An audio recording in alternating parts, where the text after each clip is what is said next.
আগামী 30 জুন তোমাদের এইচএসসি পরীক্ষা শুরু। একটা প্রশ্ন অনেকেই করছো যে পরীক্ষা কেন্দ্রে গার্ড কেমন দিবে। তোমাদের সাথে কিছু ঘটনা শেয়ার করব যেগুলো আমার সাথে ঘটেছে বা আমি দেখেছি, আমাদের ছোটো ভাইদের সাথে ঘটেছে।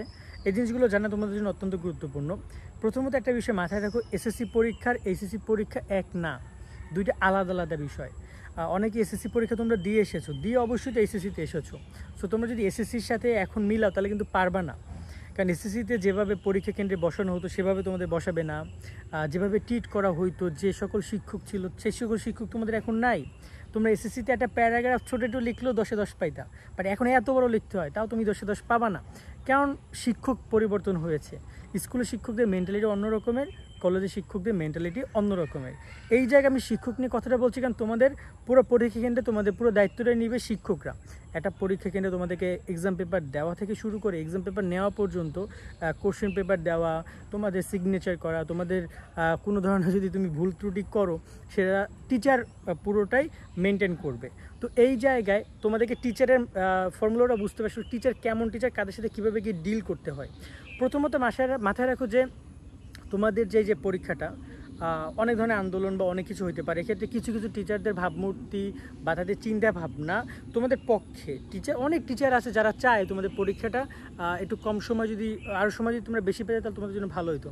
কিন্তু এই মুহূর্তে সেটা কোনো কিছু করার নেই। এখন শিক্ষকরা হয়তো বা এই কারণে পরীক্ষা কেন্দ্রে তোমাদেরকে কোনো কোনো ক্ষেত্রে ছাড় দিতে পারে, তবে এই ছাড়টা যে সব শিক্ষক দিবে তা কিন্তু না। আবার পরীক্ষা কেন্দ্রে দেখা যায় পরিবেশটা, কলেজের পলিটিক্সও কিন্তু একটা আছে। যেমন আমি যদি কলেজের পলিটিক্স নিয়ে কথা বলি, যে একজন শিক্ষক, ঠিক আছে, বা দুজন শিক্ষক তোমার পরীক্ষা কেন্দ্রে গার্ড পড়েছে, যে কিনা তোমার কলেজে তো অবশ্যই না, অন্য একটা কলেজের। এখন অন্য একটা কলেজের শিক্ষক, যে ছাত্রছাত্রী তাদের আবার গার্ড পড়েছে তোমার কলেজের শিক্ষক। এখন তারা কয় যে আমার কলেজের শিক্ষার্থীদের আপনি সুবিধা দেন, আমি আপনার কলেজের শিক্ষার্থীদের সুবিধা দিচ্ছি। এই যে একটা পলিটিক্স, এই পলিটিক্সটাও কিন্তু আমরা এই পরীক্ষা এক্সাম সেন্টারে দেখতে পাই। থার্ড যে ব্যাপারটা সেটা হচ্ছে যে পরীক্ষা কেন্দ্রের শিক্ষকদের ব্যবহার।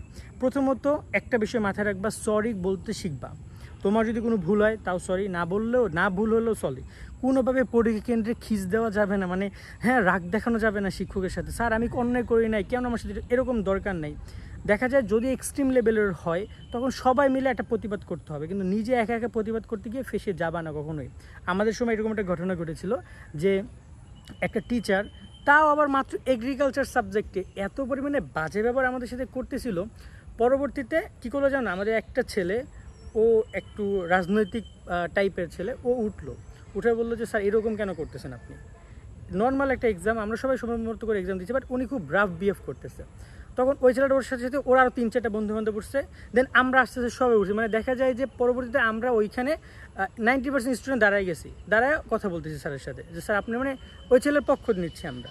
তো দেখা গেল একটা পর্যায়ে টিচারটা পরিবর্তন করে দিল। পরবর্তীতে টিচার সে একদম ইজিলি আবার সব কিছু মেনটেন করে নিয়েছে, ম্যাজিস্ট্রেট এসে পরিবর্তন করে দিল। টিচারকে আমরা কমপ্লেন করেছি। এখন পরিদর্শক যদি তোমার এমনভাবে বিহেভ করে, কিন্তু অনেক সময় পরিদর্শক সঠিক, তোমার পক্ষে কেউ নাই বা তুমি অন্যায় করতেছো সেটা সে বুঝতেছে, এবং এখন বর্তমানে সিসি ক্যামেরা সব কিছু রয়েছে। সেই জায়গায় চেষ্টা করবা যে কোনো ব্যাপারে, কোনো সময় শিক্ষক যদি তোমার খাতা নিয়ে যায়, কোনো সময় শিক্ষক যদি তোমার সাথে খারাপ ব্যবহার করে, বা দেখা গেল যে একটা রং পজিশন হয়ে গেছে, সেখানে তুমি বলবা সরি স্যার আমার ভুল হয়ে গেছে স্যার, এমনটা আর হবে না। কারণ দেখো, তুমি যদি তার সাথে তর্কে জড়াও, তোমার যদি খাতাটা আধা ঘন্টা আটকে রাখে, তোমার অনেক বড় লস। তুমি হয়তো বা লজিক অনেক দেখাতে পারবা যে এটা কেন করছো, ওটা কেন করছে, কিন্তু এগুলো দেখায় কোনো লাভ নাই, আলটিমেটলি লসটা কার, তোমার। তো এই জায়গায় তোমাদেরকে টিচারদেরকে সরি বলার প্রবণতাটা রাখতে হবে। থার্ড আর একটা ব্যাপার, সেটা হচ্ছে যে ধরে নাও ফোর্থ বিষয়টা, সেটা হচ্ছে শিক্ষকরা অনেক সময় দেখা যায় যে পরীক্ষায় হেল্প করে। এটা আমি দেখেছি, হেল্প করে, আমি নকল বা ফাঁস এসব বিষয় না বলি, হেল্প করে কথাটাই বলি। এই জিনিসটা অনেকে নিয়ে ফেসে গেছে, অনেকে আবার নেয় নাই। তবে নর্মালি আমি বলবো যে চেষ্টা করবো ফেয়ার এক্সাম দেওয়ার, নিজের মতো করে পরীক্ষা দেওয়ার। কারণ যখন আমার মনে আছে কেমিস্ট্রিতে আমার ফ্রেন্ড এক্সাম দিল, তো ওখানে টিচার একটু হেল্প করতে গেছিলো। তো ঘটনা হচ্ছে কি, ওরা লাস্ট মোমেন্টে গিয়ে টিচার হেল্পটা করতে গেছে, তো এই পাই ওরা কেউ কিছু দাগাই নাই। তো যারা চালু স্টুডেন্ট ওরা কি করছে, ওরা যতটুকু পারছে হেল্প নিচ্ছে, একটা টাইমে গিয়ে অনেকে নিতে পারে না, পরে সবগুলো ফেল করছে ওই কেমিস্ট্রি দিয়ে সেকেন্ড পেপারে। তো তোমাদের ক্ষেত্রে বলবো নিজেদের প্রতি কনফিডেন্ট রাখো, কারো ওই প্রত্যাশা আশা ভরসা নিয়ে পরীক্ষা কেন্দ্রে যাবা না। এমনটা কিন্তু এখন অনেক জায়গায় হয়, কিন্তু এগুলো করা ঠিক না। নিজের প্রতি ভরসা রেখে পরীক্ষা দিতে যাও, এরকম অ্যাডভান্টেজ পাবা এমনটা না। নকল প্রশ্ন ফাঁস নিয়ে কথা বলবো। দেখো, শিক্ষকরা নকল প্রশ্ন ফাঁসের ব্যাপারে অনেক স্টেট, বিশেষ করে ম্যাজিস্ট্রেট বা শিক্ষা কর্মকর্তা যিনিই থাকুক না কেন, যারাই আসুক না কেন, এই ব্যাপারটা অনেক তারা গুরুত্ব সহকারে দেখবে। সো তোমাদেরকেও যখন তোমরা এক্সাম দিবা, এই জিনিসগুলো স্কিপ করার চেষ্টা করবা কোনোভাবে। দেখো, তুমি এত কষ্ট করে পরীক্ষা দিচ্ছ, এত কিছু করতেছো, এখন কোনো কারণে তুমি যদি নকল প্রশ্ন ফাঁসের মতো ঘটনার সাথে জড়িত হও, তখন দেখা গেলে তোমার ক্যারিয়ারটা রিস্কি হয়ে যাবে। তাহলে এত কষ্ট করে এত 2 বছর পড়াশোনা করলা বা খরচ করলা, সময়গুলো নষ্ট করলা, কেন এখন আবার শিক্ষা জীবনে একটা দাগ লাগাবা? এই জিনিস থেকে দূরে থাকবা। পরীক্ষা কেন্দ্রে ওভারঅল একটা কথা বলি লাস্টে এসে, যে পরীক্ষা কেন্দ্রের পরিবেশটা এক একটা কলেজে এক একটা পরীক্ষা কেন্দ্রে এক এক রকমের হয়, বাট ওভারঅল বেশিরভাগ পজিশনই থাকে স্টুডেন্টদের পক্ষে, যদি স্টুডেন্টরা ভালোভাবে থাকে। কিন্তু যদি এখন দেখা যায় যে সেখানে স্টুডেন্টরা খারাপ ব্যবহার করতেছে বা তারা তাদের মতো করে অনেক দেখাদেখি করতেছে, আশেপাশে ফিরতেছে, তখন কিন্তু দেখা যায় যে পরিবেশটা ঘোলাটে হইতে পারে। তখন পরিবেশটা ঘোলাটে হওয়াটা স্বাভাবিক। তখন শিক্ষক পেপার টেনে নিবে, তোমাকে অন্য জায়গায় নিয়ে বসাবে। তবে একটা কথা বলবো, টিচারদেরকে ফ্রেন্ডলি করার ট্রাই করবা। কোনো টিচারকে তুমি কোনো কিছু না পারো, অনেকে দেখা যায় ভয় পায়। যেমন আমি লাস্টে কী করছি জানো, তোমরা শুনলে, আমার একটা হচ্ছে যে আমি আমার একটা বিজনেস কমিউনিকেশন একটা সাবজেক্টে আমি টিচারকে, আমার একটা প্রশ্ন এসেছে ইংরেজিতে, আমি ওটা ট্রান্সলেট করতে পারি না, আমি বুঝতেছি না এটা কী বলছে। তাই আমি স্যারকে বললাম, স্যার এটা একটু বলবেন, এটার অর্থটা কী? তো উনি আমাকে বলতেছে যে আমি কেন বলে দিব, তাহলে তোমাকে প্রশ্ন উত্তরে বলে দিলাম। আমি বলছি সরি স্যার, তাহলে ঠিক আছে। তারপর উনি ঠিকই 2 মিনিট পরে এসে বললো যে তুমি পারো নাই? আমি বলি না স্যার, এটা তো অর্থটা আমি বুঝি নাই, এটার মিনিংটা আমি জানি না, মানে একটা শব্দ নিয়ে মূলত আমার জ্ঞানজামটা লাগছে। তারপর বললো যে এই অর্থ হচ্ছে এইটা। যখনই তিনি বলো তখন আমার প্রশ্নটা মাথায় ধরে গেছে। তো এই যে টুকটাক ভালো ব্যাপার করছে, এখন যদি আমি ভয় পাইতাম তাহলে সমস্যা। টুকটাক এরকম হেল্প নেওয়া যেতে পারে, বাট যদি টিচার তোমার পক্ষে থাকে, তো এই বিষয়টা মাথায় রাখবা। বাট ওভারঅল ওই প্রথমে যে কথাটা বলেছিলাম যে টিচার কিন্তু থাকবে কলেজের টিচার, তো কলেজের টিচারদের ভাব ভঙ্গি ধরন একটু চেঞ্জ হইতে পারে। বিশেষ করে এটা ভালো ভালো যে কেন্দ্রগুলো আছে সেখানে এই বিষয়গুলো আরও বেশি লক্ষ্য করা যায়, হয়তো নর্মাল কেন্দ্রতে অত বেশি করে না। তারপর সুন্দর করে তোমরা পরীক্ষা দাও।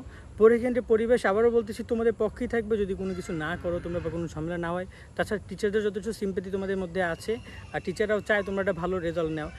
কলেজে যেমন অনেক গার্ড দেয় বা কলেজে অনেক পরীক্ষার খাতা পর্যন্ত অনেক কঠিন করে দেখা হয় কলেজ পরীক্ষাগুলোতে, কিন্তু তোমাদের বোর্ড পরীক্ষায় গার্ডও যথেষ্ট সহজ তারা চেষ্টা করে। কিন্তু কি সব শিক্ষক তো আর এক না ভাই, হাতের 5 আঙুল এক না, কেউ ভালো কেউ খারাপ, সেভাবেই চলবে দুনিয়া। কিন্তু পরীক্ষা কেন্দ্রে আমাদের তোমাদের পরীক্ষার যে খাতাগুলো কিন্তু শিক্ষক অনেক সহজভাবে দেখে। কেন দেখে সহজভাবে? কারণ হচ্ছে যে তারা চিন্তা করে যে এই বোর্ড পরীক্ষা একটু ভালো রেজাল্ট করুক, যতটুকু পারে তারা ছাড় দিয়ে নম্বর দেওয়ার চেষ্টা করে। সেটা পরীক্ষার খাতা দেখে নিয়ে আমরা যখন ভিডিও করব তখন তোমাদেরকে জানাই দিতে পারবো। বাট ওভারঅল একটা কথা মাথায় রাখবা যে পরীক্ষাটা তোমাকে 3 ঘন্টা ফাটায় লিখতে হবে, সেক্ষেত্রে যতটুকু পরিবেশ দরকার সেটা তুমি তোমার মধ্যে করে নিবা। অনেক সময় বেঞ্চে প্রবলেম হয়, সেটা শিক্ষকদের সাথে বলবো যে স্যার বেঞ্চে সমস্যা, বেঞ্চে লিখতে পারছি না, বেঞ্চ উঁচানামা করতেছে, এরকম অনেক প্রবলেম হয়। শিক্ষকের সাথে ফ্রেন্ডলি বিহেভ করে প্রবলেমগুলো সলভ করে নিবা, ভালো কিছু হবে। আজকের মতো আমরা এখানেই বেঁধে নিচ্ছি। তোমরা সবাই অনেক অনেক ভালো থাকবা। আল্লাহ হাফেজ।